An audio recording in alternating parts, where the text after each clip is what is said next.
Vamana is often remembered as the smallest avatar of Vishnu, yet in the Vishnu Purana, his appearance addresses one of the largest problems in cosmic order: imbalance created not by evil intent, but by excess virtue combined with unchecked power.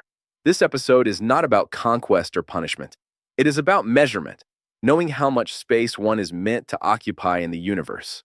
King Bali is not portrayed as a villain. He is disciplined, generous, devoted, and powerful.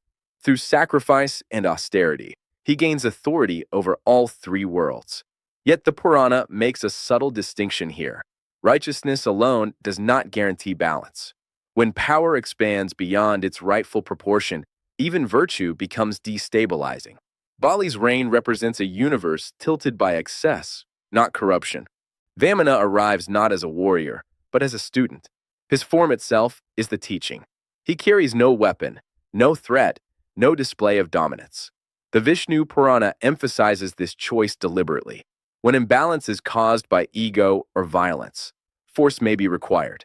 But when imbalance is caused by overextension, the correction must come through restraint and humility.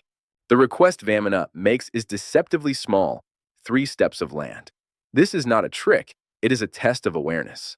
Bali's greatness lies in his generosity, yet his blindness lies in his inability to recognize proportion. He gives without pausing to ask whether the request itself transcends physical limits. The Purana suggests that wisdom is not only about giving, but about knowing what can be given without violating cosmic order. When Vamana expands, he does not crush Bali. He measures. One step claims the earth, the second the heavens. There is no third place left. This is the philosophical heart of the episode. Imbalance leaves no room for completion. When one entity occupies everything, there is no space left for harmony. The universe requires margins. It requires limits. Bali's final offering, his own head, is not humiliation, it is realization.